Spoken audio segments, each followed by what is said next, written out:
Okay, thank you for coming back to the Xanadu Review. My name is Prester John Anders, and today with us I have on the show Stephen Bradford Long, who writes Sacred Tension.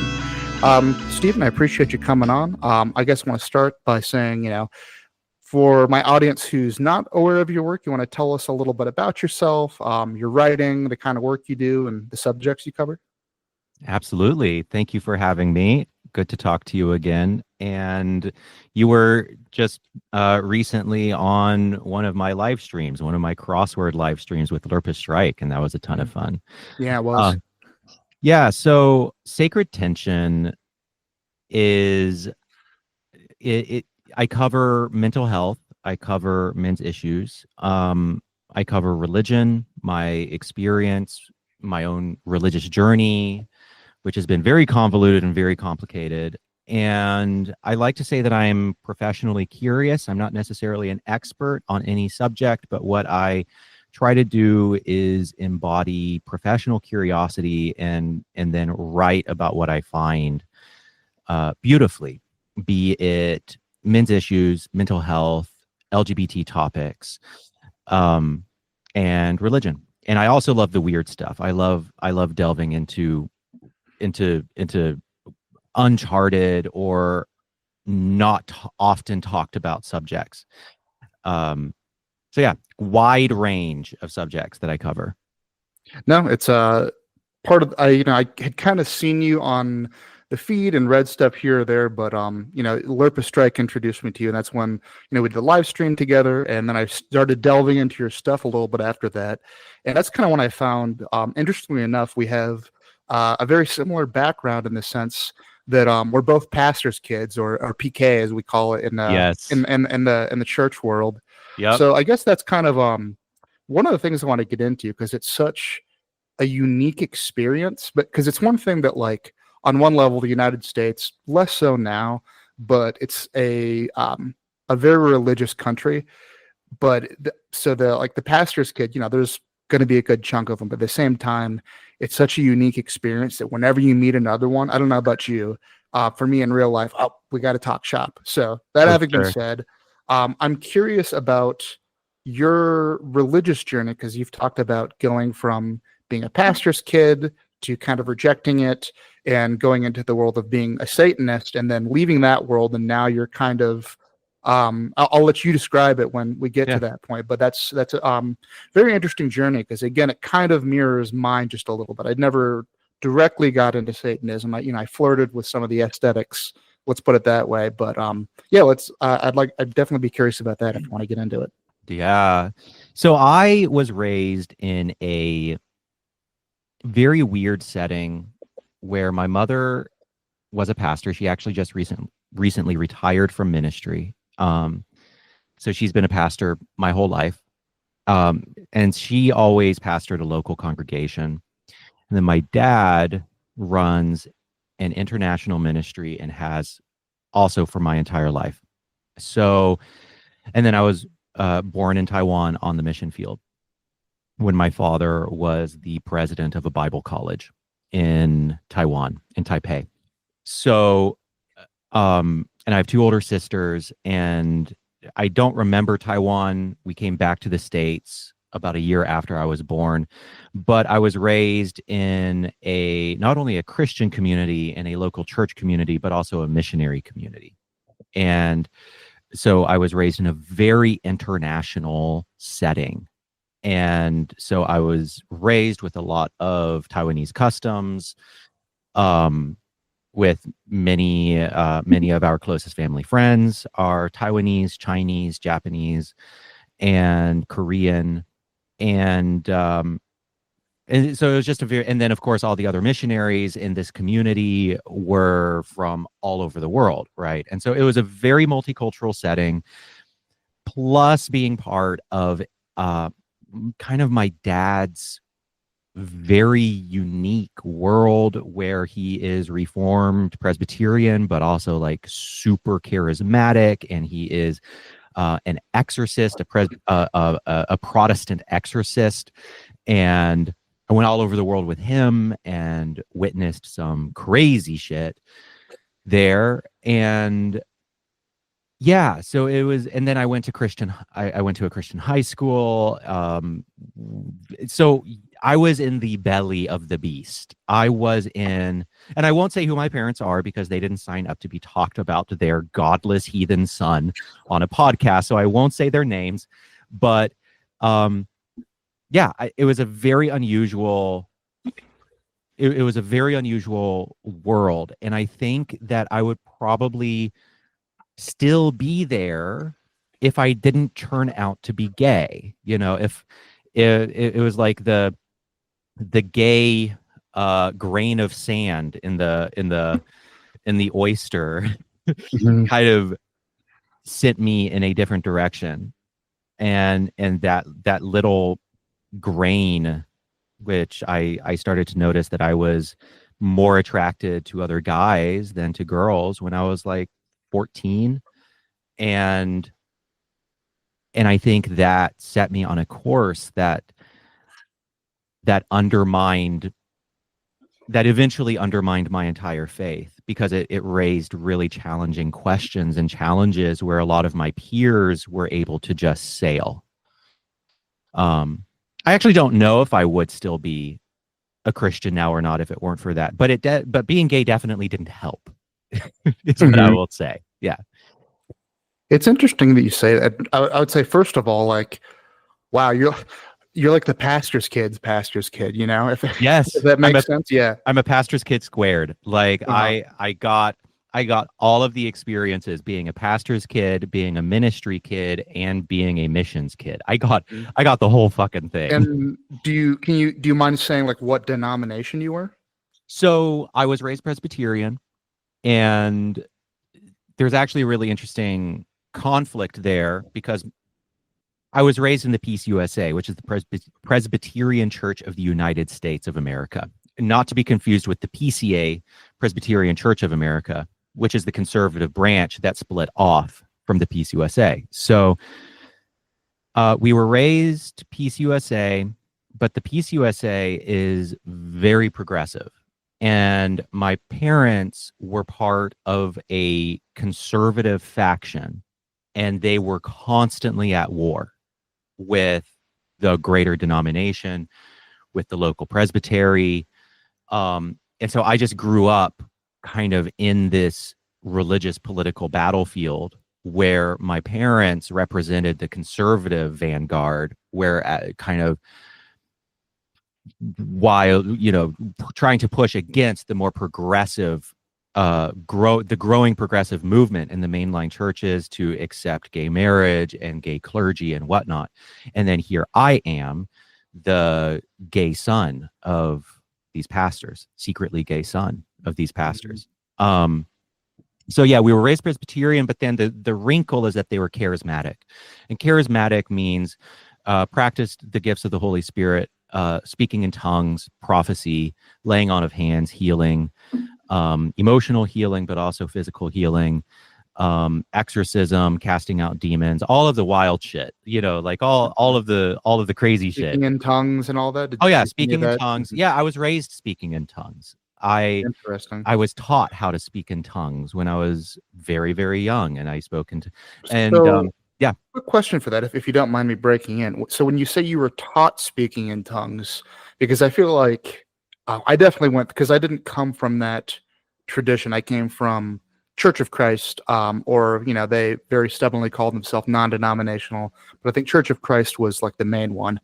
And it was kind of, I don't want to say looked down upon, but there's like a friendly rivalry to like mild disdain that exists, I think, between like American Christian sects, and as I'm sure you've experienced. But it was totally. definitely like, the thought was like, oh, the speaking in tongues things is performative, because our attitude was like, well, you're not giving glory to God, you're making a spectacle of yourself. Hmm. And I don't say that punitively because I'm not in that world anymore, but that's just Yeah. that was the judgment of a lot of it. So the question being, when you say you were taught, was it like, because I gave that framing because my cynical thought back then, or in my edgy atheist phase, which I'm sure we'll get to because it sounds like we have that in common as well. Like my Yes. thought Yes. was always, it's a cynical thing that, because you grow up, especially in the era that we grew up in, because it seems like we're a similar age. All the media was like, oh, these the charismatic televangelist. That was like a trope of the media that existed, that it's cynically done. They're faking it. I imagine that wasn't the case, but was it that, or was it more like getting yourself in a frame of mind that it comes to you like that? So Yeah, what was that like? Because that's so wild to me. it's a great question. So speaking in tongues, the technical term for it is glossolalia, is the scholarly term for this phenomenon, which is actually seen in many different cultures and in many different spiritual settings. It isn't just a charismatic Christian thing. It's, indigenous religions sometimes do this. And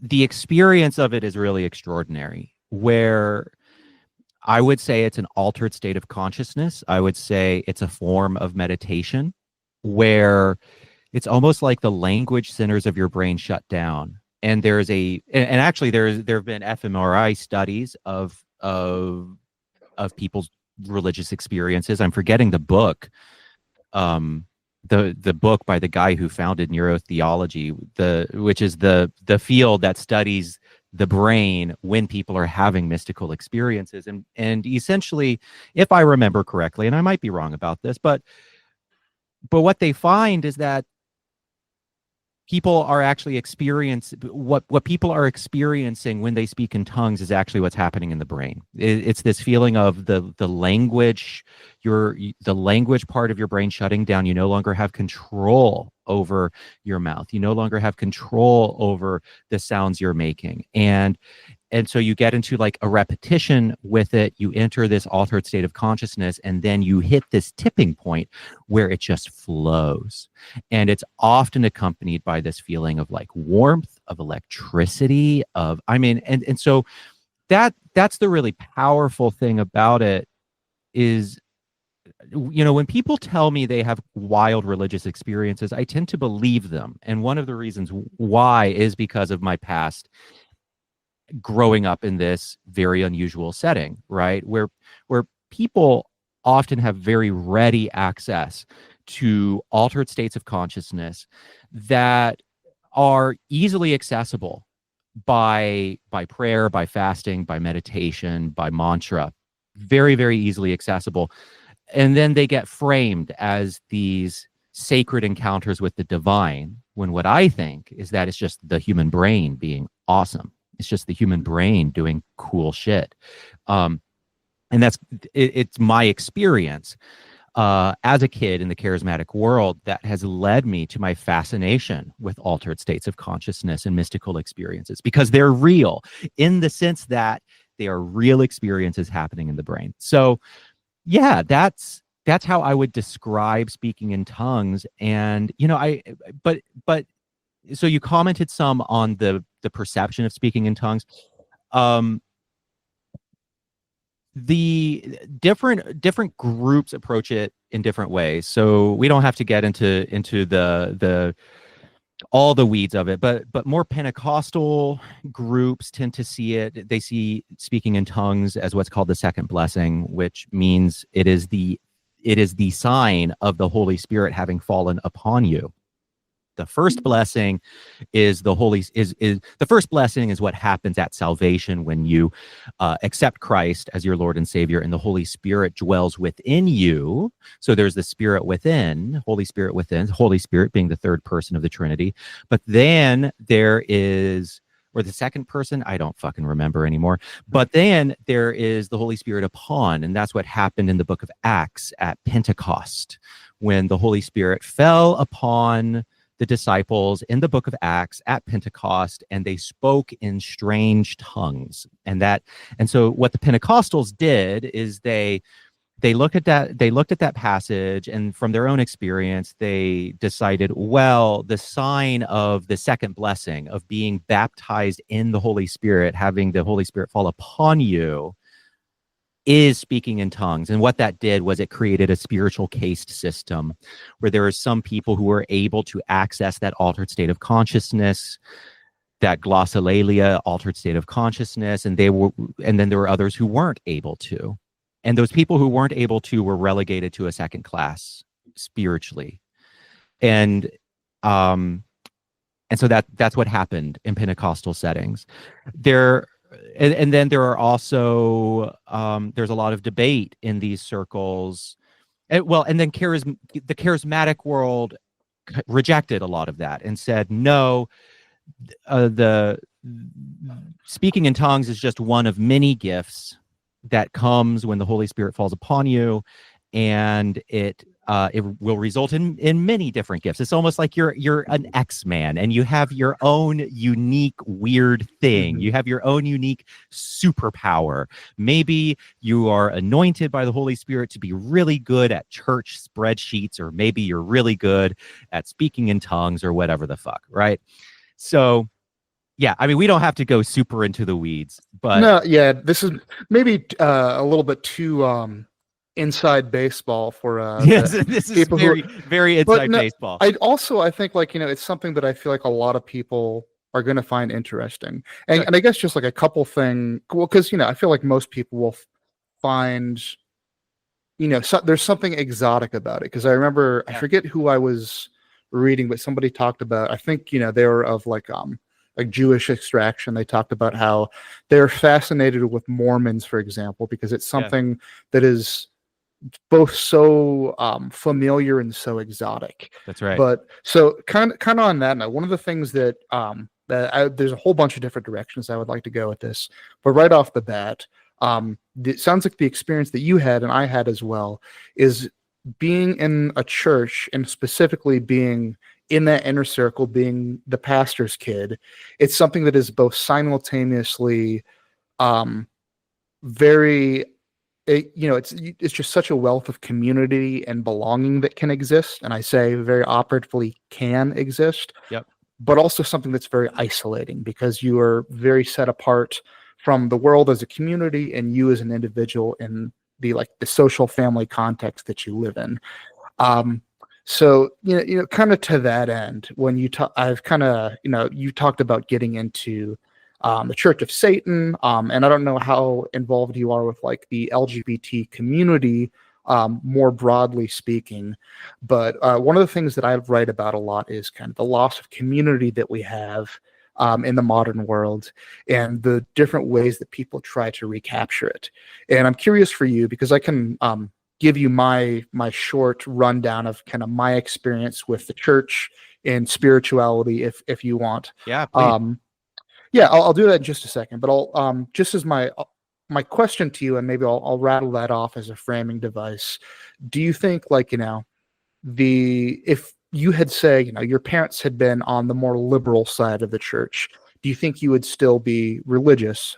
And that's only, I guess, part one of the question, because I think the even if you're not technically a Christian, at least from what I've read of your writing, and I'm sorry if I'm totally off base on this, the religious framing and the Christian framing worldview doesn't go away, even if like the specifics are different, because that's what it was for me. So to Yeah. give you my short spiel on that, like I grew up not to that degree, but my dad was a pastor, and funnily enough, my wife's dad was a pastor as well, which is part of the reason we bonded so much. And they had a very similar situation where it was a more liberal church, but there were some who were, again, very against gay marriage and gays in the church, and they broke up.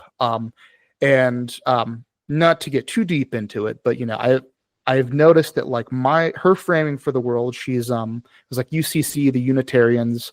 So even though she's not religious now, for example, like the communitarian social justice aspect is very important to her.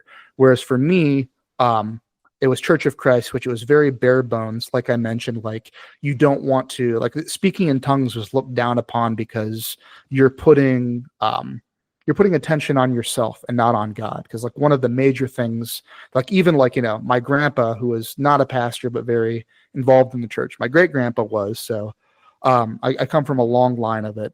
But like my dad and my grandpa, I remember them having an argument because instead of having everybody sing, we had a praise team who would have mics and lead the service, and that was a really big deal That was because controversial. Yeah. yeah, it Yeah, was. totally. So, and again, like if you didn't grow up in the church, this might seem totally weird and inside baseball, but I think anybody who has, whether you're Christian, Jewish, whatever, you have things that are very specific to your experience, that out of context sound weird. But point being, like the reason that was so controversial, because it was, I forget, it's been kind of similar to you, so long since I've been in the church and read the Bible, but there was like a verse to the effect of like, making a joyful noise, and like you don't want to have anything but what is biblically there. You don't want to have any additions. Catholicism was bad. Some of these more the charismatic traditions you came from was bad. And I feel like much in the same way that, like, my wife's worldview was shaped by the Unitarian, which for people who don't know, if there's anybody still listening who hasn't, like, the inside baseball of Christianity. We're deep in Christian esoterica I right know. now, which is great. Substack is for nerds, though. Yeah, so well, more people will like this than you expect. Yeah. Point being, though, like, the very specific, like for me, like as I was raised very religious, and around 14, 15, I was like, I don't know about this. And I went very hardcore into materialism, atheism. Only what can be empirically proven is true. Any spirituality, I had such a hard rejection of it. So Yeah. this is kind of like maybe becoming a running joke of my podcast. That's my very long-winded way of asking you. It seems like the esoteric and communitarian nature of your upbringing and your religious experience has shaped your life in other ways, be it Satanism or the mental health aspect. So 100%. Yeah. So I have an article called The Bound and the Unbound, which I wrote quite a while ago. And in that article, I identify kind of two I don't want to call them personality types or temperaments, because that makes it sound like it's inborn and I don't actually know if this thing is or not. But I do think that there are people for whom life without everything that religion offers, which is structure, symbol, creed, the four components, cultus, creed, code, and community. Cultus being ritual, and then creed, what is teaching about what is true about the world, code, how to live in light of that, and then community, the community that orbits around all of those components, right? And that's what makes up a religion, in my opinion. I forget the scholar who came up with that formulation, but I agree with that. And the bound are the people for whom living without that is a deep loss, and living specifically without religion is a deep loss. And then there are the unbound, for whom living with religion feels like a step backwards. It feels like a step backwards into oppression. And so I was listening to a conversation between the Catholic Arthur Brooks, he New York or Atlantic columnist, and Sam Harris, the famous atheist. And it just this conversation just perfectly exemplified the differences between the bound and the unbound, where Sam Harris was really struggling to understand why anyone would willfully tie themselves to any sectarian group, to any single religious identity. Why be Catholic when you could draw from the vast riches of everything? Like, why limit oneself? And then Arthur Brooks was trying to explain, well, because it's my community, it's my heritage, it's my culture, it's my home, it's my, and so for Arthur Brooks, it would have been a great loss to step away from religion. I am one of the bound. I find life without religion very hard. And that is even true as a non-theist. And I have not believed in a conventional God, at least. Certainly nothing that looks like the Christian God. And I am very skeptical of the supernatural, even though I'm open. I've been that way for about a decade now, or close to a decade. And yet, even then, I still feel the ache. I still feel the pull. And then I try to communicate that to some people, and they just don't get it. They're perfectly content without religion in their lives. And I So I am one of the bound, and I don't know if that is a personality type. I don't know if it's because of my upbringing. I don't know what it is. But I really struggle without religion. And then I know people who flourish without religion.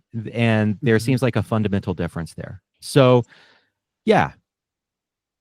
No, I know what you mean, and it's interesting you say because you brought up Sam Harris because I went through the very the prototypical edgy atheist phase. I don't know if you were into that Mhm. whole worlds. It Yep, was I like was. the mid to late 2000s. Yeah. So Sam Harris specifically, it's interesting that he says that because I don't want to veer off too much into politics because I think this is going to be a more interesting conversation than politics.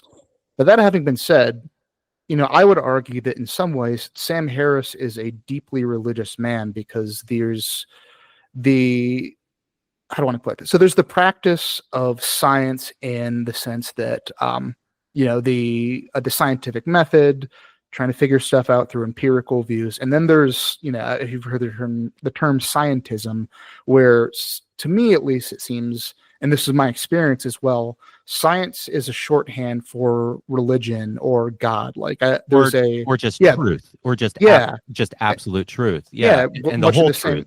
Yeah, much in the Yep. same way the religion or God can be a shorthand for truth. Yes. And I remember y- reading some of his work and just seeing like the absolute ways that he would go.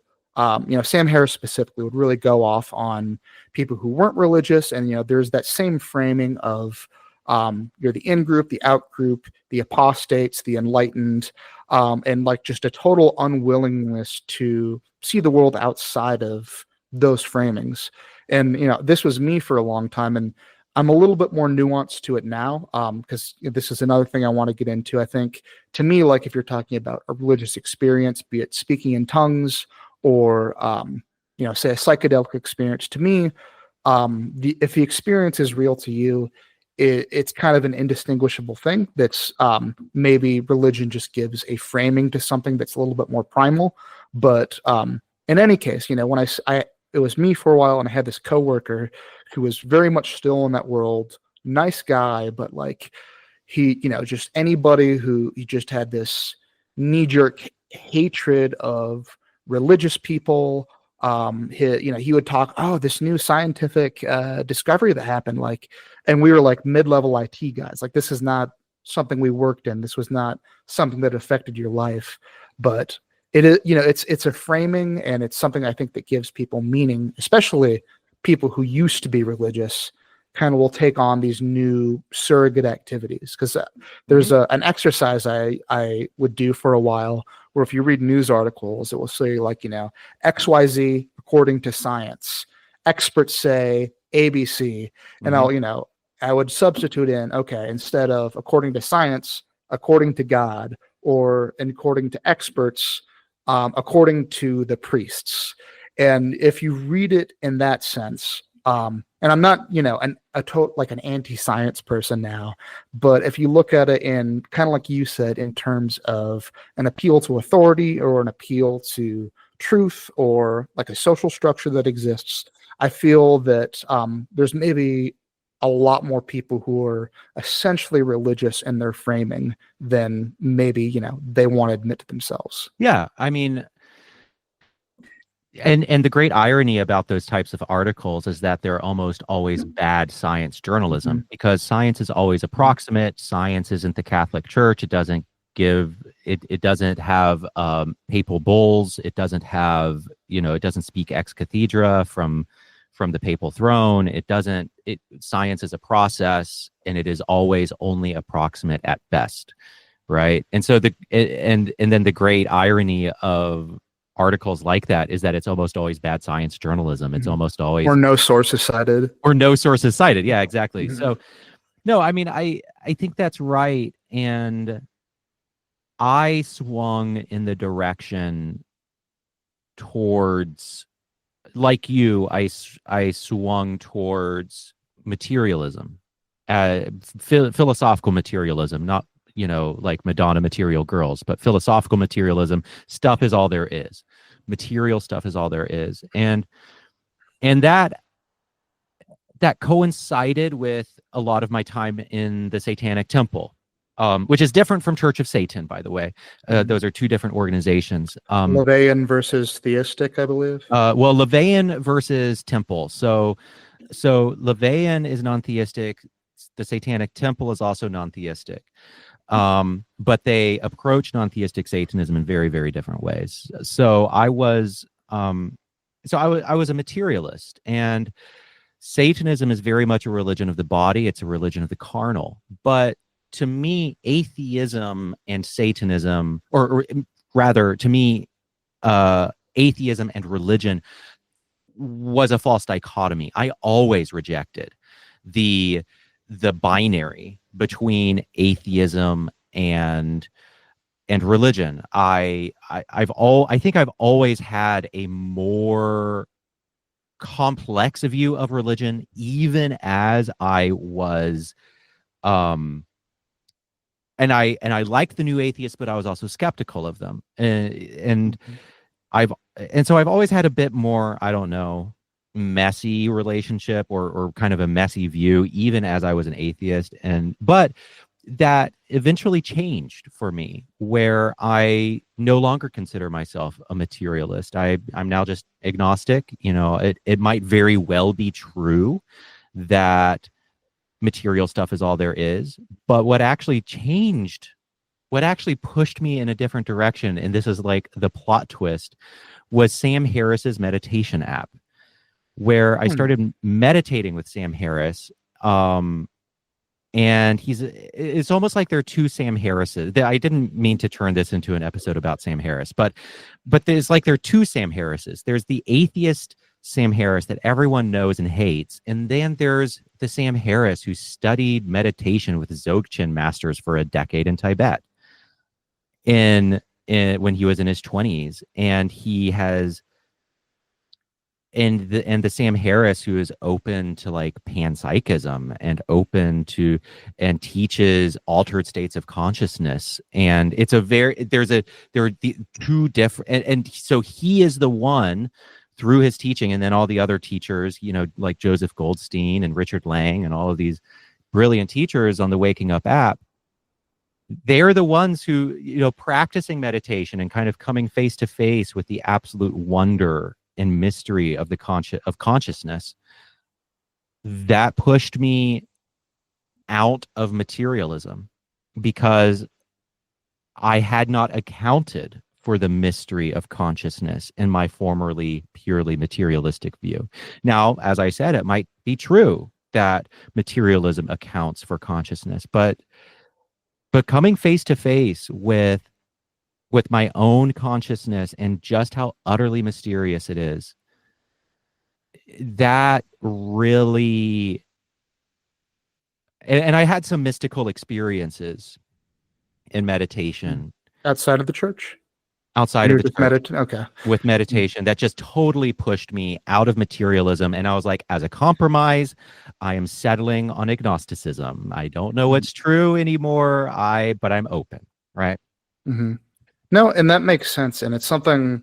I'm curious to, like, if you want to dig into the specifics more of those experiences, because I had similar experiences over the years. Part of it was just just having moments in life where you're totally materialistic, and you think you can handle everything, and then you just hit a brick wall really hard, and you have to think of things outside of just yourself, and then that's.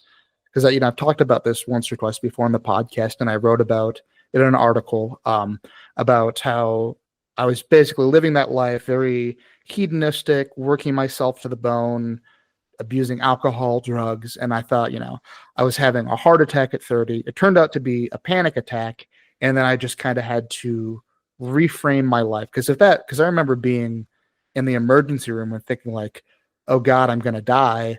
And this is just it for me. I'm 30 years old. This is how I live my life, and I wouldn't be okay with dying at that moment because I don't know about you, but like because of the environment that I grew up in religiously, and just what was going on materially in the world at the time, like cliche to say, but like 9/11 made me aware of death and that you could die at any time at a pretty young age. So I would go to bed every night, like, praying to have my sins forgiven in case, like, the house burned down and I An didn't have my, asteroid hit. Yeah, yeah. And then I totally. went to hell. So, Yep. and that, because I think that's one of the things, like, that's the bad side of religion, that it can kind of fuck you up mentally, that, like, not even death is the end of it for you. But Yep. on the other side, because I mean, I think that I don't want to like dig into that too much, because I feel like at this point, like, especially post New Atheism, I mean, like, we're not living in the world of, evangelical domination anymore. I feel like there's a lot, everything that can be said about that conversation has been said. Totally. So that having been said, because the things I became more open to is after that, and I had to stop thinking about the world in a purely material sense and becoming more open to. I've always been interested in religion, even after I was an atheist, and like in an academic sense, reading about a lot of different religions and practices.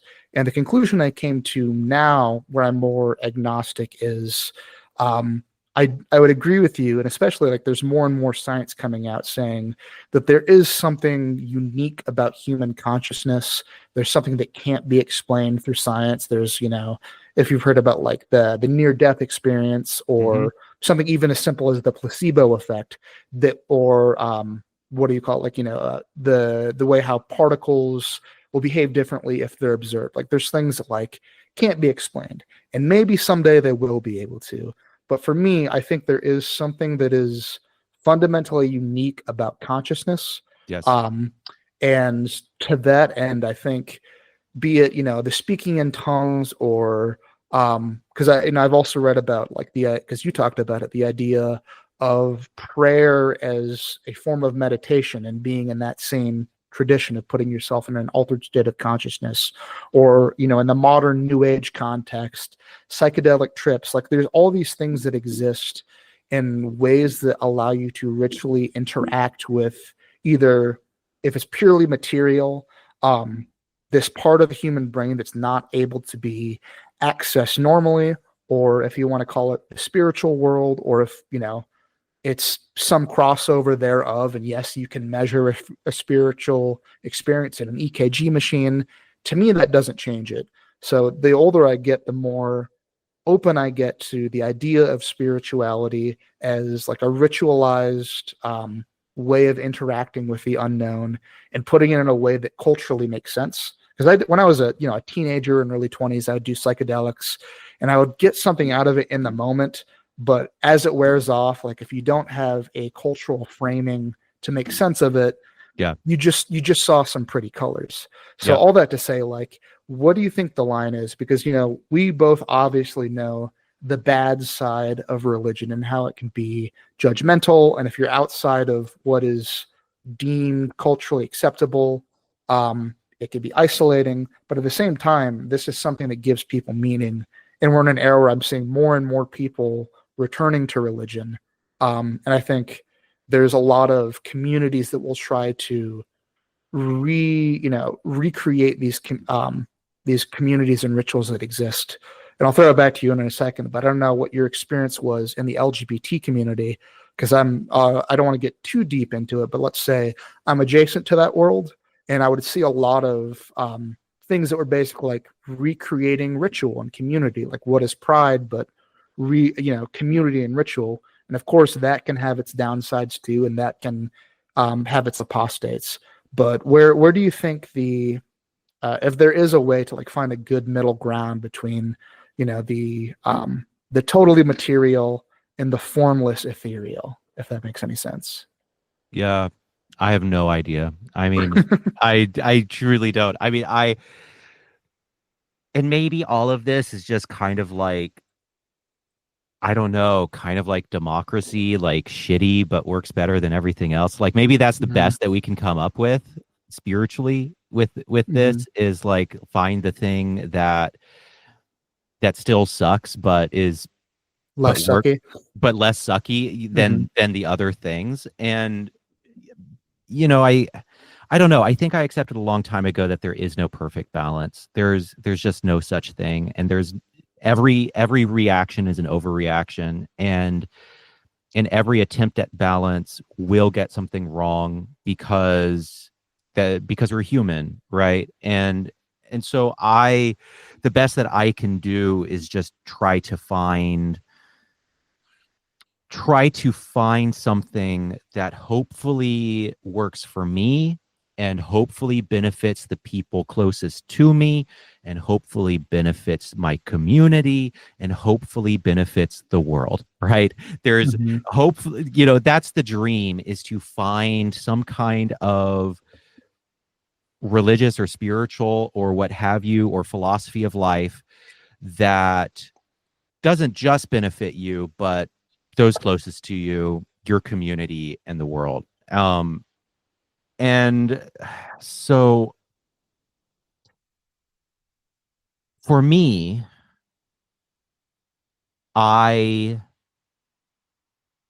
I try I think it's really important to at least have a philosophy of life. And I think that's very important. So baseline, I think every person needs to have a philosophy of life and needs to be able to articulate that philosophy of life if someone is asked, if they are asked. So, and most people don't think about their philosophy of life. Most people don't. For most people, it is given to them, and so at the very least, we need to know what we believe. We need to have a philosophy, and for some people, that'll be Christianity. For some people, that'll be modern Stoicism. For some people, that'll be humanism. For some people, that'll be Buddhism. But like, I think at the very least, we need to have one. Otherwise, we are more likely to act in ways that do not benefit humanity. Right. I would agree. And that's kind of one of the things that, ironic, I think I've probably become more conservative with age is, um, and I don't think it necessarily needs to be Christianity, but I think everybody needs something. And this, maybe it sounds elitist or shitty. Well, I'm sorry. What were for the framing? Like, what were the two types of person that you said? Like the religious or non-religious? Bound and unbound. Yeah. Yeah, I think that most people by their nature or circumstance, whatever you want to say, are bound. I think there are some people who can handle being unbound, but most can't. And I think most Yeah. people need something like that. And yes, maybe you lose some freedom, but you're going to be better off. Your community is going to be better off. It's just a net positive. I mean, and again, the specifics are going to vary, obviously, because you, as a gay man, the specifics of, like, not being able to be like one of your base levels of yourself, Yeah. that's not a negotiable. But for the most part, like if it were, some sort of frame that allowed for that, I think most people would just be better off. And I think Yes. society is better off if that's imposed on them. I agree. No, I think religion is, I think one of the ways in which I really differ from the new atheists, especially like Richard Dawkins. And the thing is, I really appreciate their work. In a lot of ways, I feel like their best work is not their atheist stuff. Mhm. It's Especially their because Dawkins has recanted recently. I don't mean to interrupt, but like yeah, he's a quote unquote cultural Christian now. I think yeah. he's come to that conclusion as Well, well. it's really, yeah. So one of the things that I really think that they got wrong, and I might be imagining this interview with Dawkins, or but I'm pretty sure I read this somewhere where he was asked, um, so what do you replace religion with? And he said, what do you replace a tumor with? Not good, Richard. Right. And I think that was really wrong, to just see religion wholesale as a tumor rather than something that is actually adaptive. Mhm. And but also, it's really important for us as Americans to be aware of our framing, where we frame religion in a very specific way, right? And Mhm. but you when you put religion under the microscope, it actually becomes extremely blurry. And the definition of religion has never really been clear. And what one might call the religious impulse, I think, is universal. I think the for example, I recently read a book called Ghosts of the Tsunami, which is about the 2011 tsunami that hit Japan. And it's by a British journalist who lived there at the time. Really brilliant. Can't remember the name, something Perry, but very good book. But one of the things that he commented on that I found so interesting was how Japan is, by self-report, one of the most secular societies in the world. It is one of the most, by self-report, irreligious societies in the world. And yet, there was an outbreak of possessions, of people experiencing the ghosts and the spirits of those who had died in the hurricane. And so they were self-identified as irreligious because they weren't associated with Buddhism or Shintoism or whatever, the secular society. And yet they have such a deeply ingrained cultural belief in spirits and the spirit world, which comes directly from their Shinto and Buddhist backgrounds, right? And then he said, you go into a Japanese home and there are the shrines to the ancestors. And he said, I thought that this was just a quaint tradition until those shrines got destroyed in the tsunami, until those shrines got destroyed in the flood. And then I realized, no, this is real to them. They thank the ancestors. When a student graduate or when a student has a test, they ask the ancestors to help. I mean, this is just part of their culture in a society that is self-reportedly and presumably completely irreligious.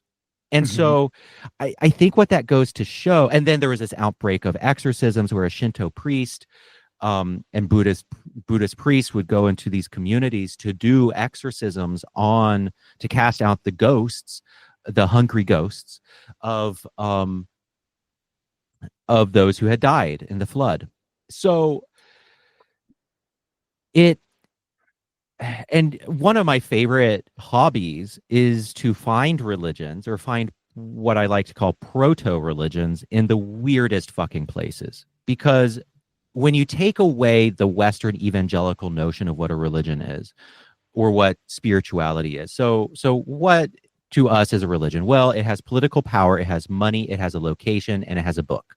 Those are like the four things that in our mind make something a quote unquote world religion.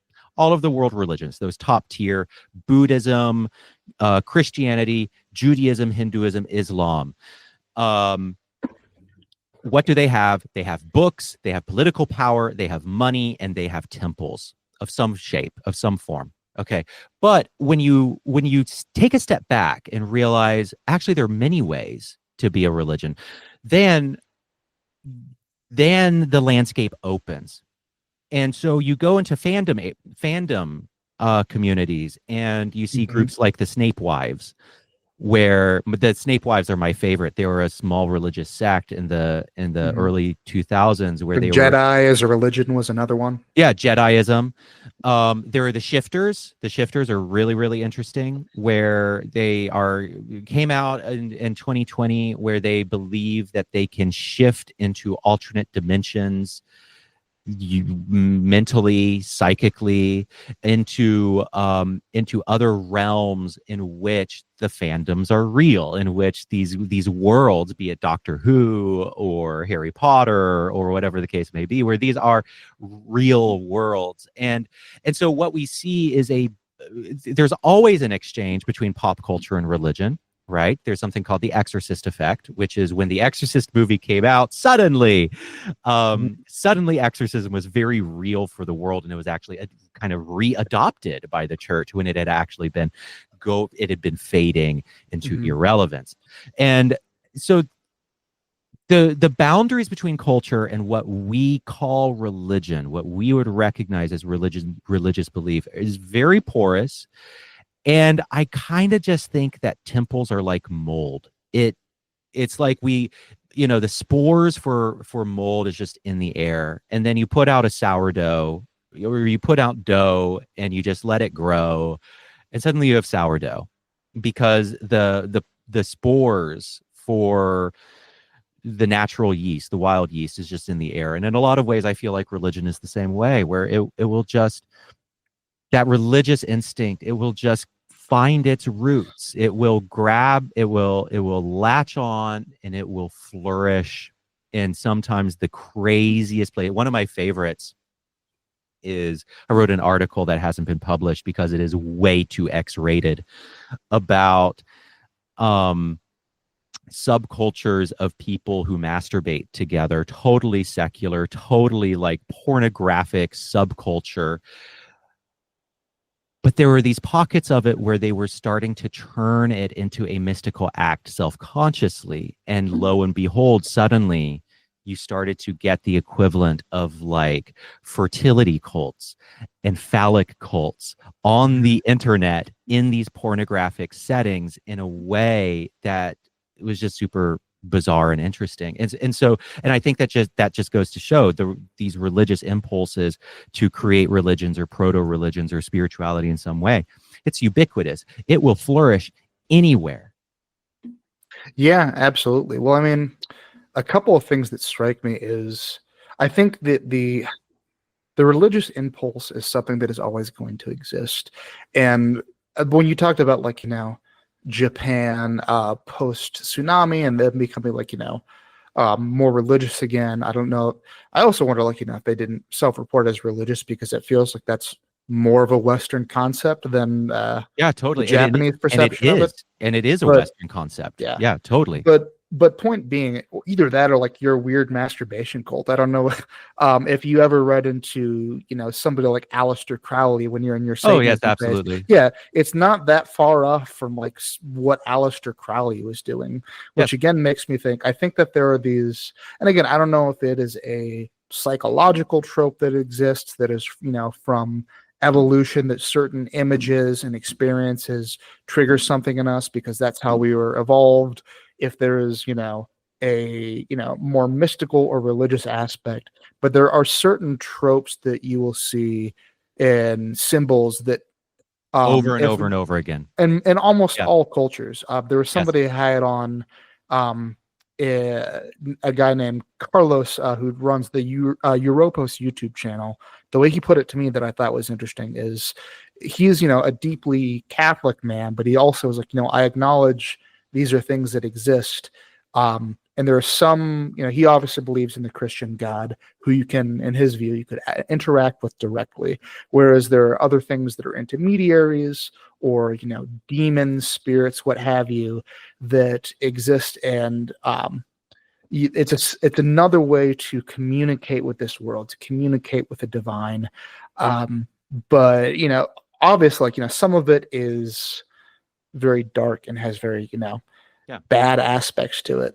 And I think, because I never practiced, but I'm curious to your experience with it, because I read, it was something that I found fascinating from a very early age, Satanism and the occult, and so much of about it is about symbolism and intent creating result, Yes. and a lot of it is very dark. And I think maybe these are holdovers from a different time of darker pagan eras of humankind where they had completely different societies, completely different cultures and traditions.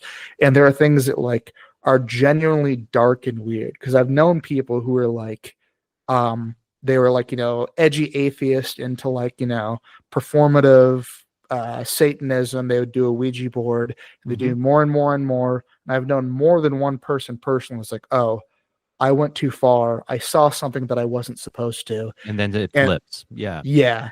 Totally. So Totally. yeah, I don't know. Like that's, I guess, what are, I guess that's more of an anecdote than anything. But yeah, it feels like we're trying to find something good and something workable.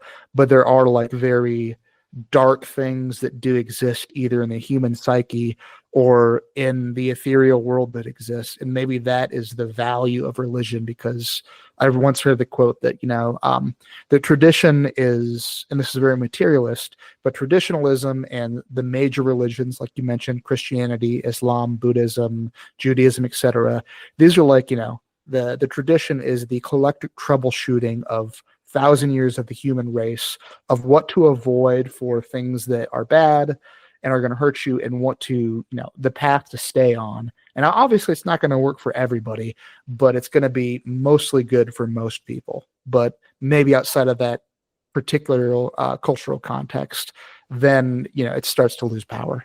Yeah, I mean, yes. Goodness, there's so much there. I mean, Yeah. Sorry, I do that so no, much. you're I'm so good. sorry. No, you're totally good. Mm-hmm. Just trying to think what direction I want to take this in. I mean, there is, my default position is that this is all us, right? And that the darkness that people encounter. So I grew up with an exorcist father and witnessed exorcisms, right? And so I was present for demons being cast out of people. And I can't say that I saw any laws of physics being broken, but I did see stuff that was really quite frightening. I saw convulsing, I saw screaming, I saw what looked like supernatural strength. I saw, really wild shit, people seeming to go into different personalities, expressing themselves in really frightening ways. And then it was like this narrative arc where there was this buildup of the tension, and then they would be cast down in the name of Jesus, and then there would be this struggle kind of spiritually, emotionally, and then they would leave, and then the person would be free or would feel free, right? And so there was this kind of drama, there was this psychodrama to it. Now, my default is to believe that is all us. And I'm not opposed to the idea of other entities outside of us. I think that my, especially the stories of like DMT entities and that kind of stuff, that's fascinating to me. I think that's also interesting. And so it's stuff like that makes me wonder if there are other beings out there that we can contact that are non-human or non-corporeal or whatever, right? But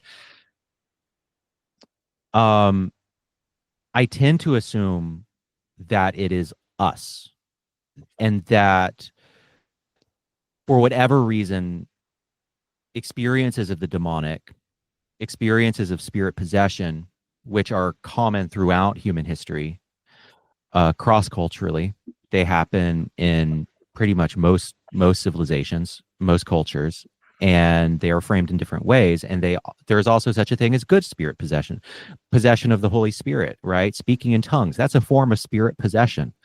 So I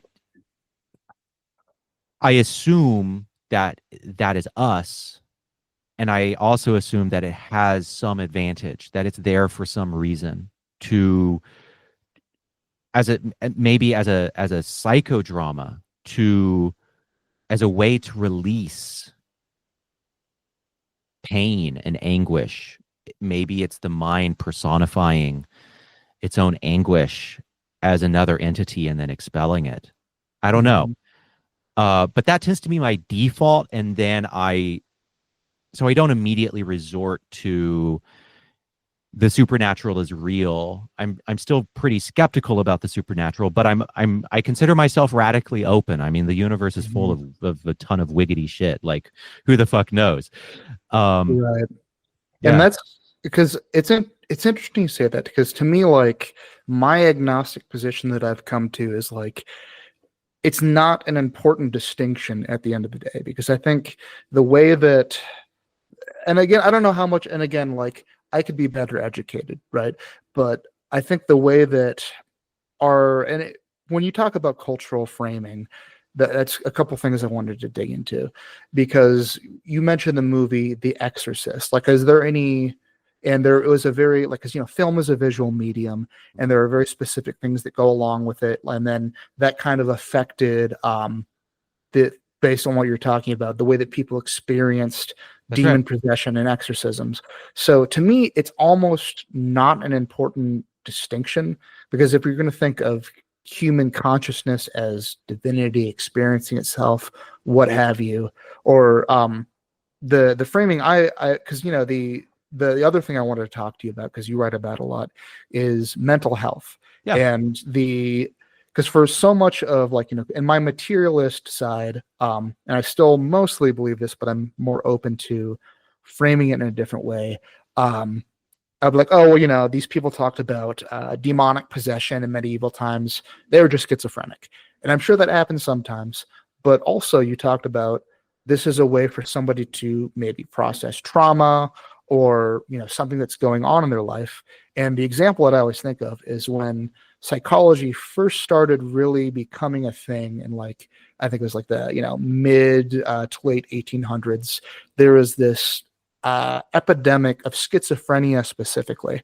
And what I read about it, it was happening in a time where materially all these people in the United States and Europe, predominantly in Europe, because that's where it took hold, were transitioning from living in these small, isolated, not isolated, actually, small, tight-knit rural communities that were agrarian, and transitioning over to living in cities where they were isolated, working in factories and stuff like that. And Yeah. this was a psychic and religious trauma that existed for them, that either manifested in schizophrenia, or it was a diagnosis, and that was an easy way to medicalize Yes. what was happening to them, and to make it purely material. And that's something I've been thinking about and struggling a lot, because sometimes, don't get me wrong, I do think that there are very measurable mental illness where, like, your brain just is not wired right.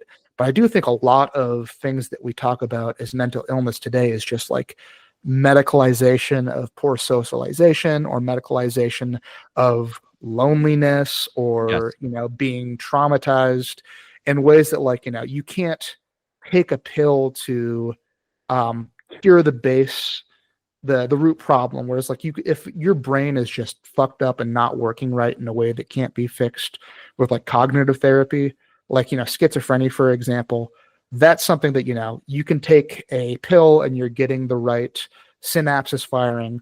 But, like, you can't really, like, have a pill for you can't have a pill for depression. But, like, and I'm speaking from experience, unless you fix the underlying issues, Yes. then it's not, you can put a salve over it, but you're not really fixing the issue.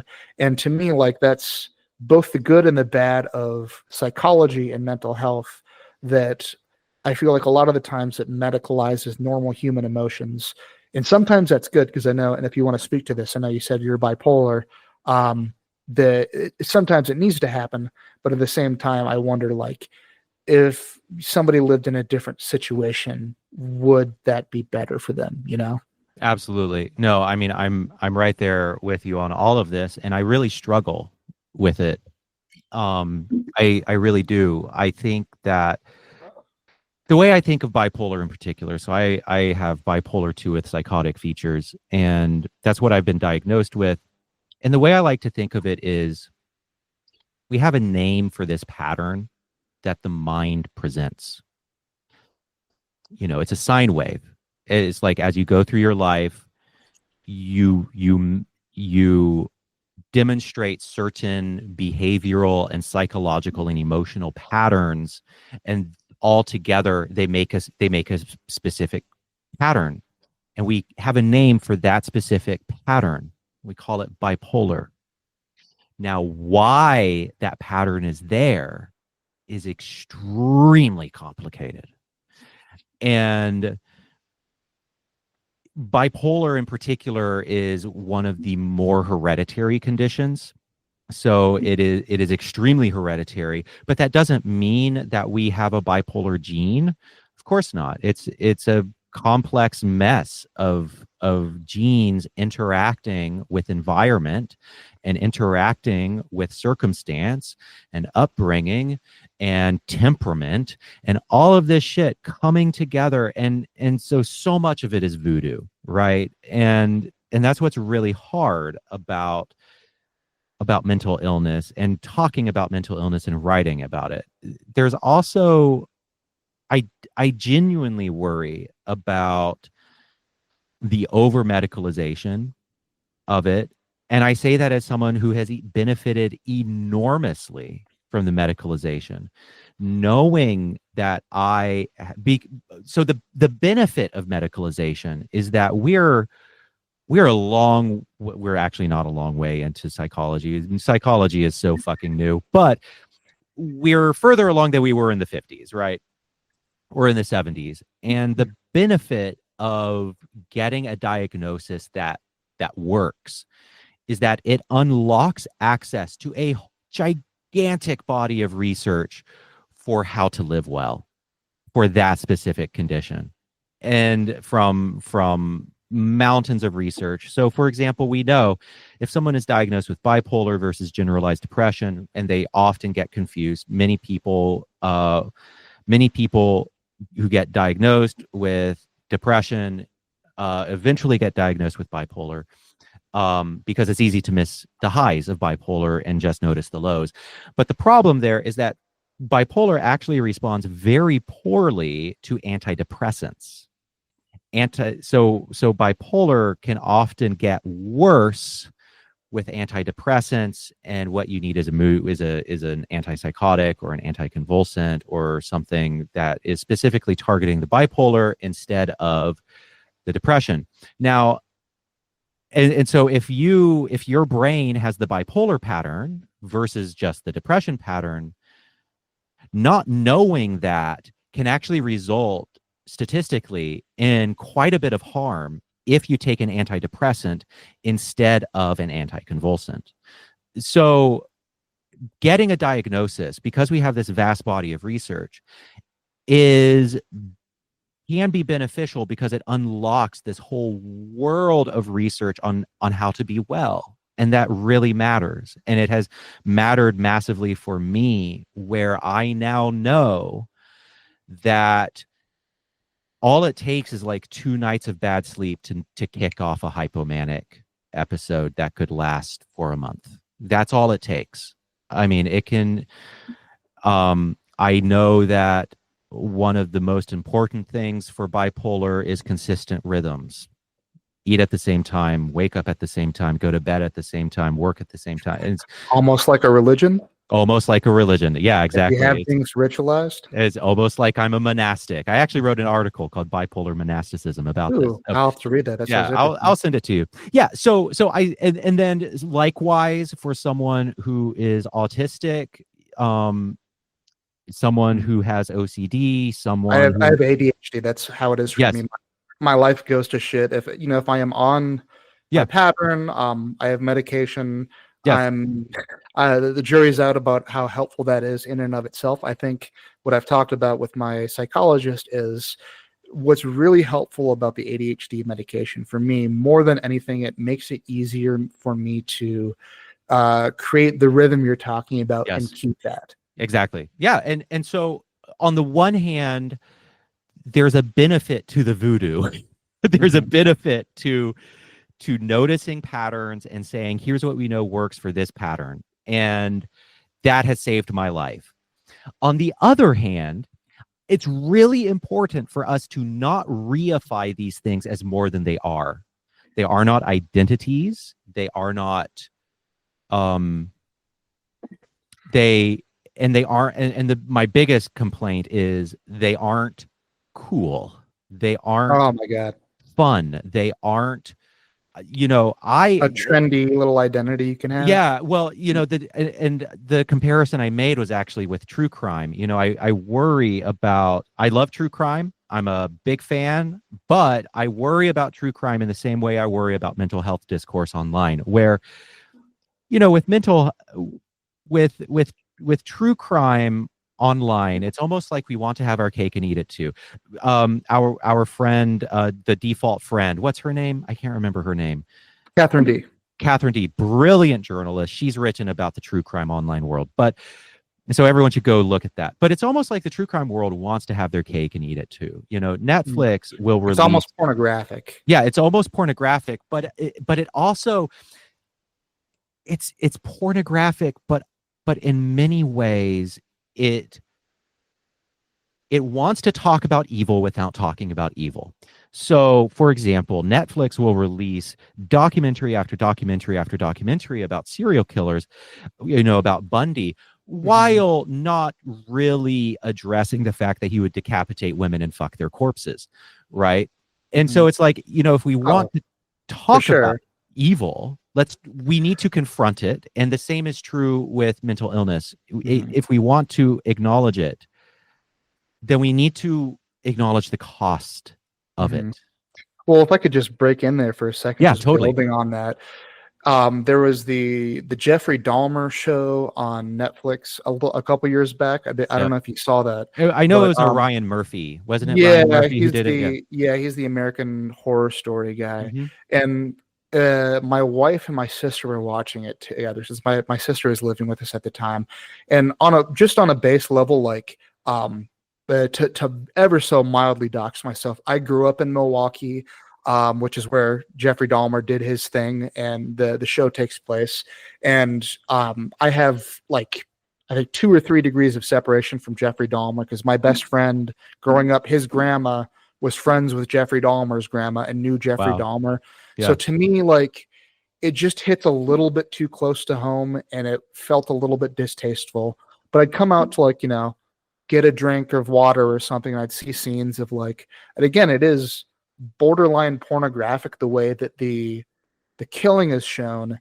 And then I saw the very ending scene where Jeffrey Dahmer gets killed, and they were, this guy was, the guy who killed them was going on it felt like you were talking about these religious passion plays that people go through. It's oh, you killed all these men and blah blah blah, and I'm an agent of justice. And realistically, this was Milwaukee in the 90s. He probably just thought he was a gay, gross weirdo and killed him for that reason. The idea that he was I'm this angel of justice. Yeah, it mythologizes it. And again, that's borderline religious, the framing of it. Yeah, it's a hagiography. It isn't.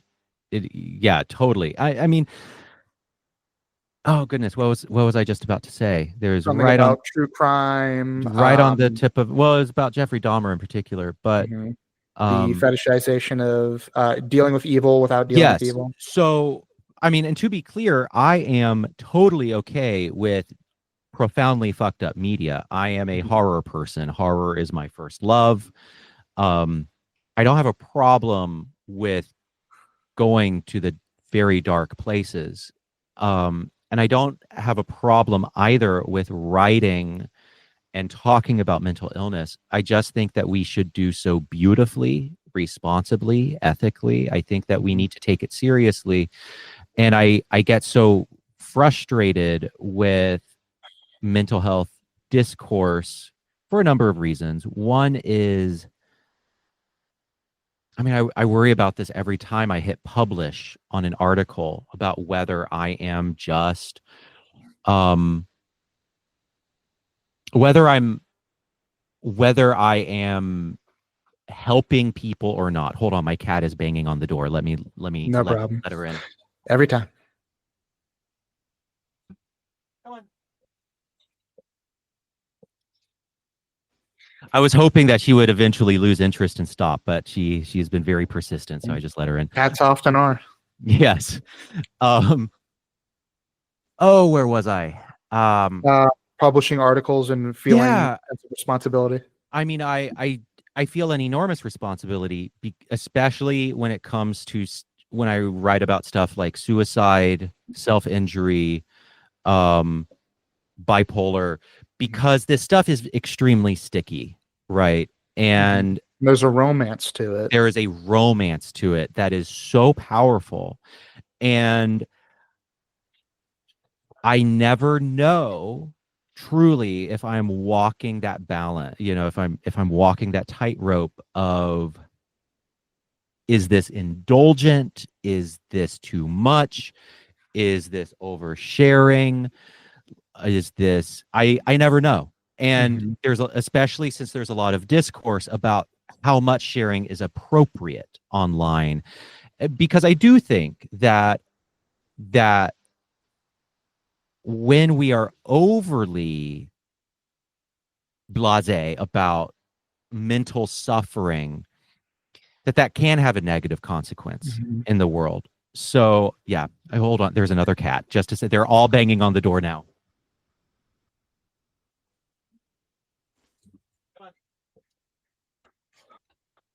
Okay, hopefully that's the last one. Like cat battle of Helm's Deep at your house. Yeah, for real. They're all banging on the door trying to get in like little Mhm. poltergeists. So, um, and I wrote an article last week or 2 weeks ago called Rules for Writing About the Darkness, and in which I try to explore the ethics of writing about really fucked up shit. And the main rule for me is it has to be beautiful. And so no matter what I write about, I have to do so beautifully. And that's actually often a really good boundary line, protective boundary, where if I cannot put in the skill to make something well written, but also beautiful in that it speaks to deeper human themes, that where it isn't just an expression of suffering, but it's art. It elevates it from a journal entry to literature. That's always the goal, to elevate what we're writing, the expressing that human darkness, expressing that human suffering to the level of literature so that it's more universal, Yeah. you know? Well, I absolutely do know because uh, a couple directions I want to take this, but the first one being because I've struggled with that too because I don't go. I guess I do too, because one of my most popular pieces, the one that I alluded to, is called "On the Masculine Urge to Die in a Suicidal Cavalry Charge," Yes. which is basically about like a light suicidal ideation that can exist. I feel like is an ambient thing that exists in a lot of different men, and interesting because I feel like be it the religious urge or people being isolated, people are just starving for it because the pieces that I've done that I because I'm new to writing really. Like I only started writing for the length that my Substack existed, so Hmm. a year and I guess coming up on 3 months now. But the ones that have had almost to a T, the ones that have had the biggest impact have been the ones that I just sat down and I wrote it just kind of from the heart, emotional, Yeah. not very much editing, and that does well. And probably the article that I put the most work into is like a very dense political piece where I had a lot of citations and read like 3 books for it. No one fucking cared. And that's Yep. fine because I'm just putting that out there. But it's something that exists and something that people want. But at the same time, like I get where you're coming from. I have not gone too much into the darkness yet, mostly because I'm not comfortable Yeah. there yet as a writer, just because I'm still learning the ropes, so to speak. And also I wonder, like, they were wondering when I was a kid if I was autistic or something like that, because I feel I have a very limited range of emotion. I sometimes joke that like I need 2 to 3 business days to process something emotionally before I Yeah. can like, okay, something happened, let me process it, then I'll figure it out, can I have the output. But that having been said, I as there are some things that I want to write about that are darker emotionally and deal with mental illness and other stuff like that. But like you said, you wonder where the responsibility lies, because I think about the phenomenon of like TikTok mental illness culture, or like mental health culture in general. Because as a slight digression, I don't know, are you a fan of like the fantasy genre at all? Yes. Love it. Have you read Brandon Sanderson by any Of chance? course. Yeah. Okay, so like he, at least for me, like there, I don't want to make it all about this, but so I'll just say this as a slight digression. Brandon Sanderson was initially very praised for dealing with mental health issues, and I don't know if he Yeah. said if he is autistic, but I kind of get that vibe from him, or at the very I least, get like, I get big yeah, autism vibes from yeah, or Brandon Sanderson. Yeah. so I get the impression like, oh, I got this response, and I haven't read the new Stormlight books, but when I understand, like, one of the characters literally becomes a therapist and is like, oh, mental health. This character has this mental health issue. That character has that health issue. And he's kind of reading through the DSM basically. And I see that a lot. And it's like, yeah, well, pick a character, DSM. Yeah. There you go. And I see like it's this again, it feels very like, and this is something that you're probably aware of, like it's very like church lady, if you know what I mean. And I don't say this punitively, It's kind of towards school marmish. yeah, it's very school marmy, very church lady. And I don't say this punitively, but it's like mostly women who are super, super into this, women who are like more secular liberal, and their big thing is mental health. If you can work in mental health, and not only women, but like a good chunk of it, much in the same way that, like, if you've been in a church, the women are always like much more into it, much more into Yeah. the community. And I'm not making judgments about, gender and stuff like that, but it has become like a secular religion almost, the like Yes. the mental health culture that exists. And what's ironic is that we are more miserable than ever. And that's the enormous irony, is that in a culture so inundated with therapeutic language, we are more miserable than ever. The stats for depression and suicide and anxiety for Gen Z are very bad. They are the worst. If I remember correctly, they are the worst that they have been in recent memory for Mhm. generational outcomes for mental health. And so there's something wrong. There's something, and A need not being met, basically. yeah, there's something in which it feels like the mental health stuff is a band-aid on a really deep problem. And I'm not going to be, and everyone has their pet theory about what the problem is. And I don't know what the problem. Mhm. People are like, it's the Mhm. internet, it's the screens, it's the porn, it's Yeah. the lack of religion, Yeah. it's For me, the it's lack of community. lack of That's what I community. come back That's a to. big one. And so there's so much going on. And Well, because it can be yeah, such an easy answer. It's like, oh, I am uh, I have depression, I have BPD, I have XYZ. Um, I'm not to get too into the politics stuff. I'm trans. This might be true for any of these cases, any of these. I don't want to say mental illness, but whatever these mental conditions that exist. That very well may be true. But when you have like, I am sad, I am disconnected from people, and this is the reason why, because I'm bipolar, because I'm trans, because yes, I have DID, whatever it's going to be. If I could only change this one thing, then everything would be fine. And then it's like, that might be true, but is that the only thing that's going on? Because the thing yeah, that makes me think of, I know, because you said you're a fantasy fan. Have you ever read any of C.S. Lewis's prose? yeah, totally. I forget which one it was because I only read that one passage. But see, it's like the Pilgrim's Journey or something. I think it is, Pilgrim's where regress. Pilgrim's Regress, yeah, where it's a the main character comes across this creature, I think it's a cyclops, that can make you see through your own skin and you become paralyzed. And my understanding is it was a commentary on, the spirit of the age, because Freud and psychology had just come onto the scene. And on one level, it's good because you talk about being bipolar. I don't, ADHD, potential autism. I don't know what it is for me.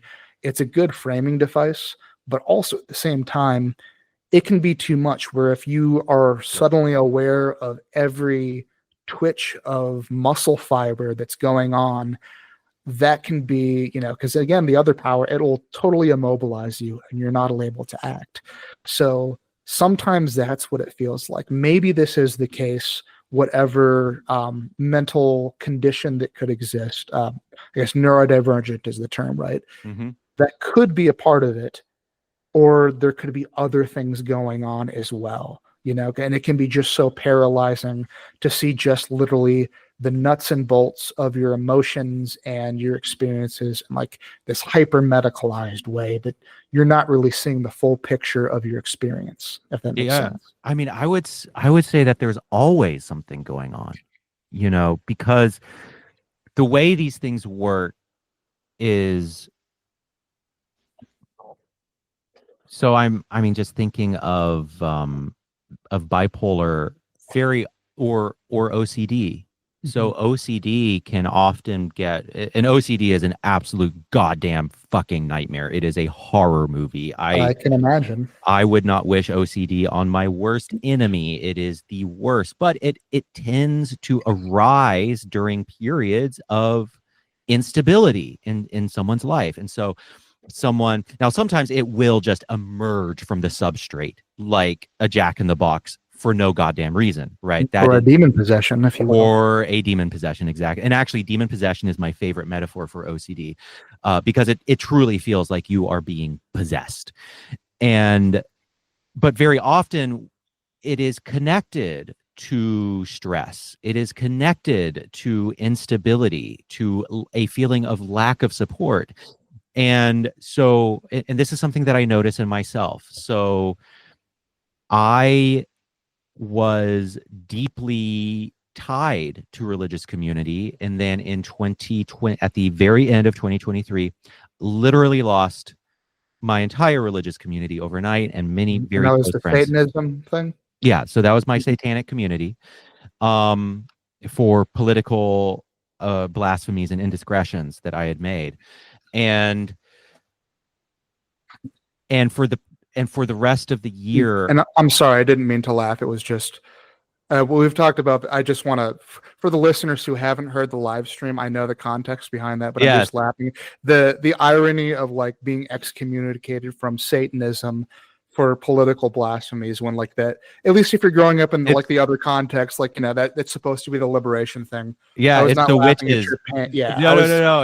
It's the witches doing the witch hunt. I Yeah, mean, it's hilarious. just so listeners know, I was not laughing at Stephen's pain. That was just like a supreme irony to me. Also, it But would be continue. okay. I'm It would sorry. be okay if you were laughing at my pain because let's be honest, it's fucking hysterical. Mhm. I You got to be able to laugh at your pain. Yes, exactly. Not at the exact moment, but like at a certain point, like, all right, that was kind of funny. That Like was I fucking ridiculous. Yes. almost fucking died because I had a heart attack because I couldn't like take a break and, not do drugs. That's fucking stupid, right? Yes, That's it's funny. funny. Yeah. It's funny. And so yeah, totally. But and also too, I mean, I wouldn't say I was excommunicated. I canceled myself because the setting became so intolerable. So Mhm. it's a bit more complicated than me being chased out or excommunicated, but I definitely did not feel welcome anymore. But I lost my entire support network, and then I had the worst mental health crisis of a decade. I became kind of psychotic. I went deep into hell. I vanished for 2 months from the internet, and I because I was so fucked up that I couldn't even write, and that's when I'm extremely fucked up. And of course it of course I went on that death spiral because I lost my community. Now, but it's these preconditions. It is these it's these preconditions, it's these predispositions that are within me, that dynamite that is already laid down that determines how that happens, right? And so for example, someone who has schizophrenia, they might go through their whole life, or has a predisposition to schizophrenia. They might go through their whole life without that wire getting tripped, right? Mhm. But if they grew up in an unstable home, if they smoke too much pot at the age of 16, which can cause a psychotic break, if they have a bad drug trip on psilocybin, if they have a trauma, that can trip that wire and kaboom. And suddenly you have this degenerative disease.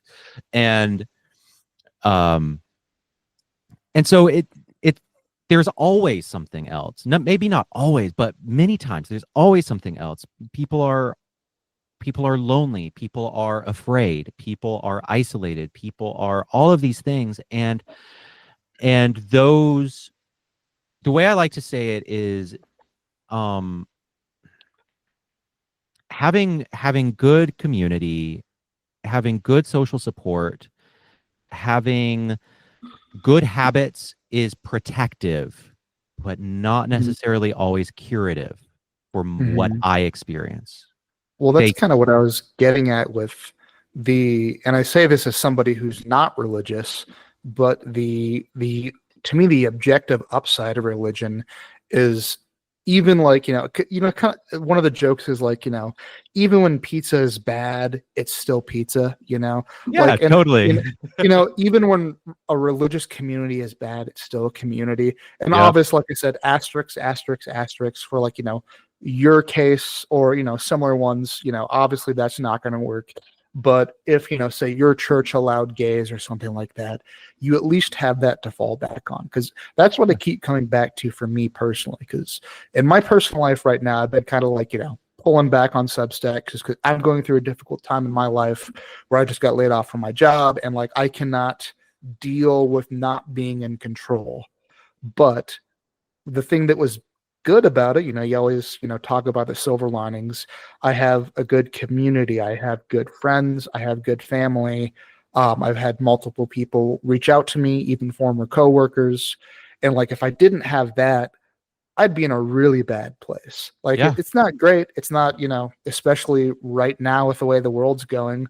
It's not good to not have a job. It's not good to not have a a source of income, but I think I'm going to be okay, because I have that community that I can lean back on. And I think that is the good side of religion that that's I right. missed. That if I'm being honest with myself, like, be it like the nerd community or, politics or like, I'll just say, like, non-traditional sexual communities, let's put it that way. Yeah, These are things that exist that like I saw and I noticed pretty early on that subconsciously or consciously I've been trying to recreate these communities that I grew up with that so far I've just not been able to grok that outside of that context. And yeah, maybe that's why it exists, because that's the bad thing about these communities that exist, LGBT community or whatever. As you obviously know, Satanism, it can be hyper individualistic, excuse me, to the point where like the community, like it, and again, this is maybe a more conservative and controversial take. Like, if a community has no out group, it has no in group, and then it's not a community.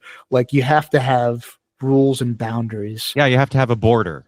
Yeah. So, or, as you see the other side of it, be it, Satanism, or, this is maybe out of scope because we're already an hour and a half in, but like the LGBT community can be every bit as judgmental and every bit as puritanical as Christianity. Absolutely. Yeah. I mean, Christians don't have a monopoly on being judgy Mhm. assholes. And I, as a gay person who came up in the church and went through ex-gay stuff and had to come and really struggle to come to terms with myself as a gay person. These two things that I didn't choose. I didn't choose to be born a Christian, and I didn't choose to be gay, right? And so these two kind of unchosen things just being totally at odds with each other. Um, and then I go into the gay world and I find what it feels like is just kind of the rainbow inversion of what I experienced in the Christian world, where I wrote an article about this called it was published on Persuasion magazine. I can't what was it called? I can send it to you. Okay. Where basically what I found in the queer world, in the LGBT world, was a weird inversion of the ex-gay world. They were just as obsessed with their identity. They were just as obsessed with their Evangelicalism, yeah, at yeah, times. yeah, and with the rituals and with the in group out group stuff. And I was like, what I want is to finally not have to fucking think about this. I want to be able to kiss my husband in the morning, make coffee, and then write. That is what I want to do. And I want to go to work and have a boring fucking work day and not have to think about the fact that I'm gay, because I spent my entire life thinking about the fact that I'm gay. I spent every minute of the day thinking about the fact that I'm gay in the church, and then in gay land, in the queer world. They were just, in a weird way, mirror images of each other, equally obsessed with themselves. And I needed something else. And so, I still enjoy, you asked me about earlier, forever, eons ago, you asked me about my relationship to the LGBT world. And I really don't have much of a relationship with it, because to me, saying there is a gay community and that I am part of that community doesn't make any sense. Gay people appear in every culture, in every region, in every time, in every religion, in every language, in every social status, in every class. There are gay Brahmins, there are gay Texans, there are gay cowboys, there are gay Eskimos, there are gay Catholics. There, in no meaningful way is that a community. And in fact, in many ways, I think equality for gay people means breaking down the solidarity. It means it being less salient in the world. We don't judge people on the basis of their orientation. We judge them on the basis of their character. And that's the world that I choose to live in. That's the world that I have created for myself. I could see why that would make you an apostate in that world in some cases. Yeah, they don't like me. Yeah, well, I've seen that, like, I guess I've written about it a little bit. I'll say, like, when I was younger, like, I was bisexual. There was however you want to put it, like, my attraction, to either sex is very narrow in both cases. But there was a time where, like, I was in that world, and there was like, oh, I really like this guy, but my attraction is very narrow in either sex, but that's neither here nor there. But that's kind of something I rubbed up against a lot, is like, no pun intended. Yeah, and maybe it's our shared background of like, man, I just want to be like a guy living my life. Yes, I just want to be a dude. I just want to live. Yeah. So, because especially if you look at it, because I wrote an article about, it was called, so what the hell does queer mean anyway? Because queer can mean fucking anything. Like, a girl with, blue hair and 2 boyfriends can be queer. Queer means, it's maybe out of scope here, because we're already like, an hour and 40 in. I'm good on time, by the way. Okay. So it's your call. Yeah. Okay, well, I don't want to, I'll touch on it. So queer can mean fucking anything, but like, being gay, as in like, if I can be, really crass, like, you're a dude who likes to, fuck guys, or, a chick who likes to, fuck chicks, right? Yeah. So so much of what quote unquote gay culture is it's affectation. It's something from more or less, it is downstream of like, baby boomer, and to a lesser degree like not greatest generation, what do they call it, like silent generation, born of either being in the closet or coming out. And there's not been like a lot new to quote unquote gay culture since like the 80s. Basically, it's been variations on a theme. I would say the 90s. Yeah. The 90s, fair enough. Yeah, I mean, yeah. it's I'm not gonna debate you on that. You're obviously more versed in it than I am. But point being, like, liking Madonna is not inherent to being gay, because one of my best friends is a gay dude, and he's also like, a dude with long hair and a beard like me, and we both like heavy metal. Like, yeah, same. I don't have my beard right now, but I love heavy metal. I prefer heavier music. Totally. His husband is super stereotypically gay, and that's fine. But at the same time, like, this is an affectation that's not like directly connected to your sexuality. But that having been said, I get it, because I've known a lot of gay people and have been friends with a lot. If you lose your community, you lose everything.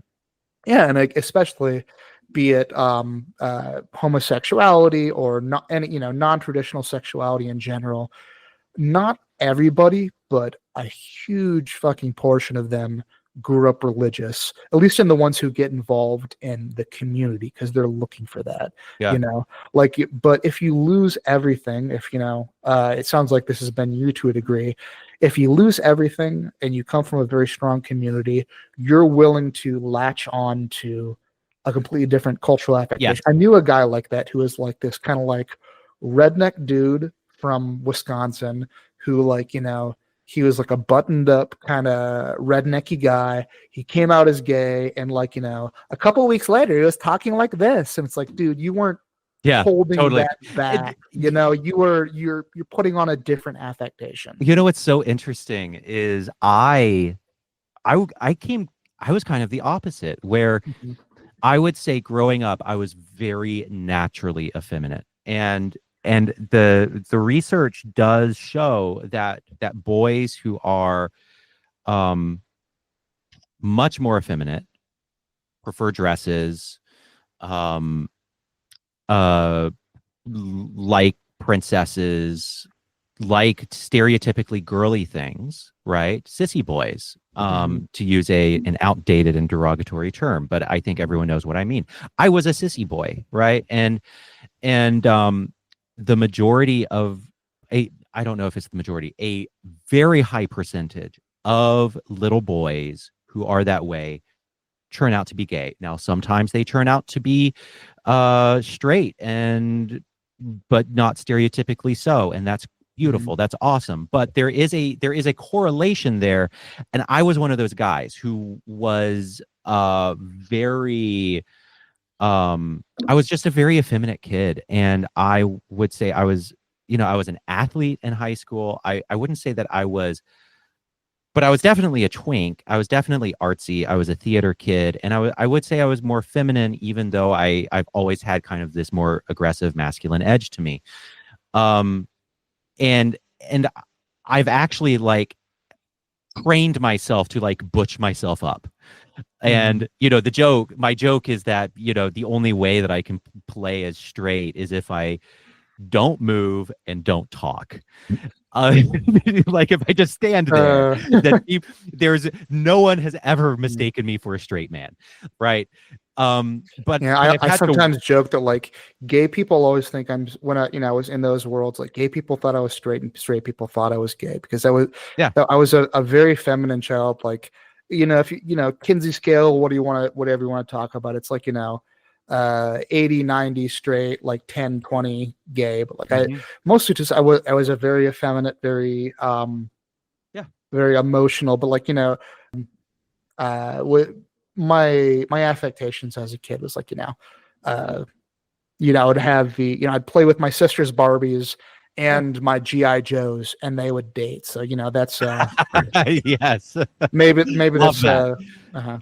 Yeah, but totally. you see what I'm saying. So point being, though, like, it's a predictor, but it's not exactly a determiner of outcome, because exactly right. My overwhelming amount of experiences with sex and dating have been with women, but it's not like, I used to joke around, like, it's not like, the experience I had with men, I was like, oh, okay, either or, it's like, it's both and not either or.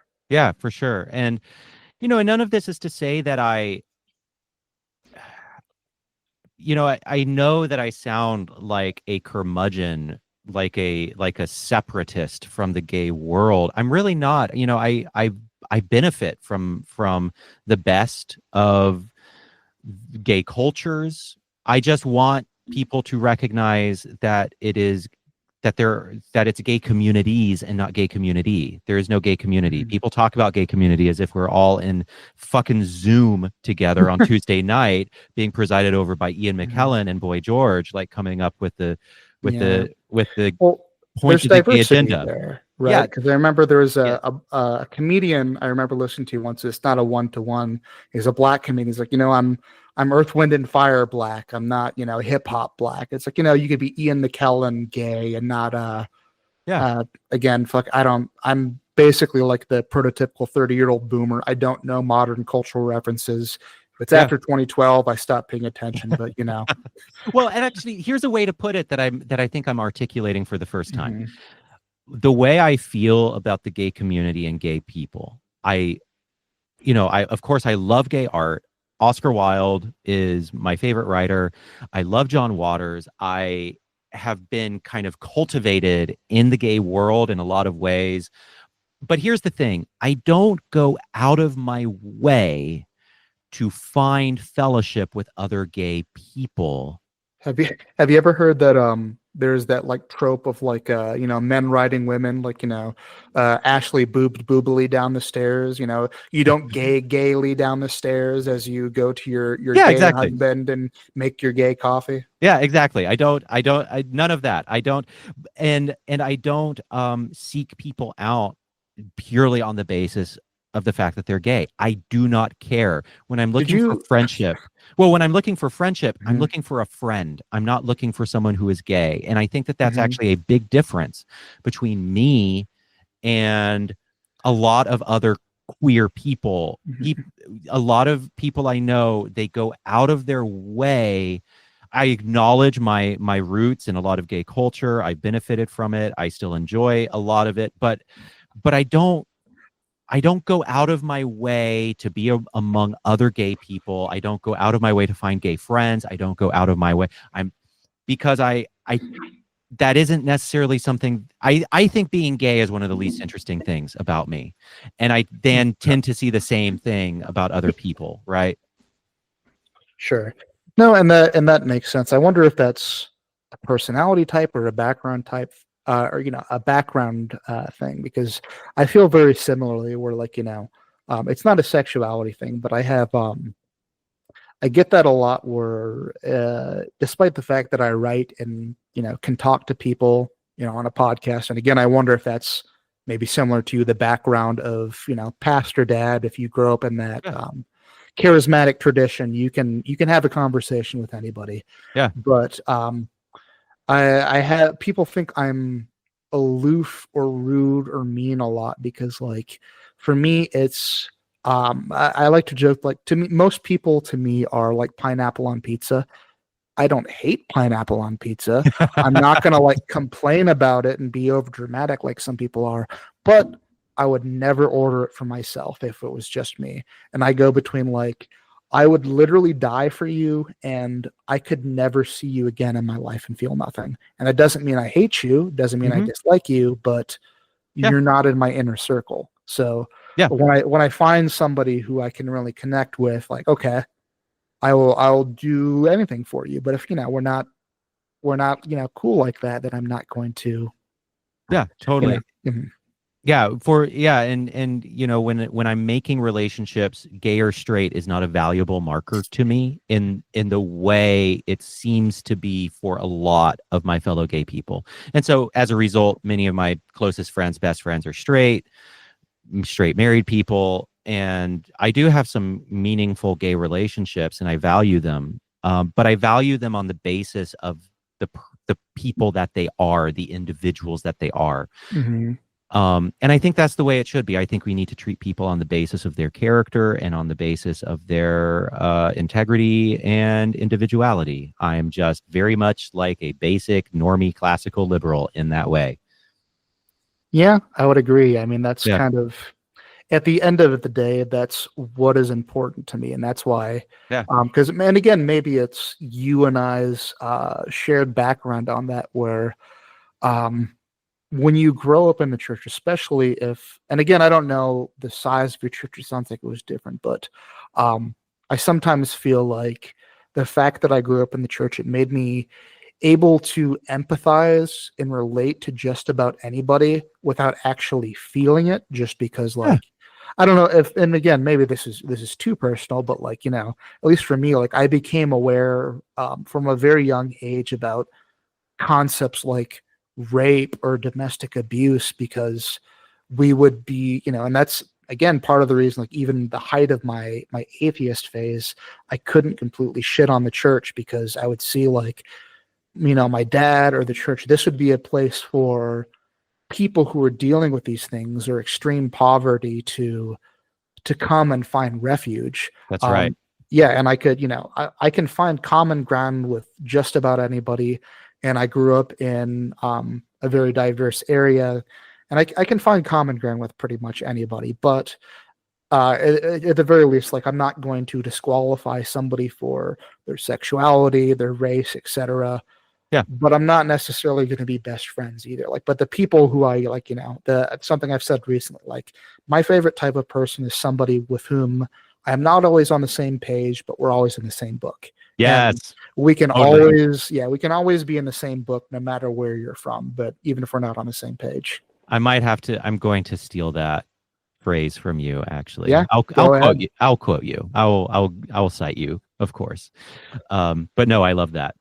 On Well, the I same, appreciate it. not on the same page, but in the same book. Yeah, I love that. Well, we're coming up on 2 hours, so and this has been a lot of fun. We'll have to do something again because I Yeah. feel like there's so many things I wanted to talk to you about that time was not permitting. But the two questions I always have is the first one: what do you have coming up in the near future? And bear in mind this is probably going to get released in probably 6 weeks or so, just with my Okay. release schedule. But in the near future, what do you have coming up that you would like to promote? Oh, well, I am focusing a lot on men's issues this year and in the coming months on my Substack. And I think that I have an interesting perspective as someone who is gay and also loves men and also cares very deeply about the well-being of men. And so I think I bring an interesting I think I bring an interesting perspective to that. So I will be writing a lot about men's health and men's mental health. And I've already done some of that in my piece about being a man who cuts. And so people can expect more of that. And then, of course, all the usual weird, fucked up religious stuff, mental health stuff, and whatnot. I do also intend to start doing more book reviews, writing about just various things that I'm reading. And so people can look forward to that as well. Well, awesome. Well, I'll look forward to that, and we'll have to talk about that because I'm trying to go a little bit in that direction as well with the men's issues. So, Sweet. the final question that I have slash second question is something I always ask. We didn't go too doom and gloom today, which is nice, but I always ask what is something right now that is making you hopeful for the future? That's a good question. And addendum if you don't have anything, because I know I tend to attract the melancholic because I am myself as well. Yeah. Something that would make you hopeful for the future. The thing that makes me most hopeful for the future is reminding myself that the human race is resilient as fuck, and resiliency is the norm. And in fact, this is the really important point that I think we were talking about mental health, online culture. I think that this is one of the biggest things that they miss is we're actually really fucking resilient. And that's good news. We can, as a society and as individuals, experience an enormous amount of suffering, an enormous amount of violence, and an enormous amount of trauma and still prevail and still actually be okay. Not totally okay, and a big portion of us will suffer as a result, but as a whole, resilience is the norm. The human race is strong as fuck, and I think we need to really focus on that. The more we focus on our strength as a species and our resilience as individuals, the better off we will be.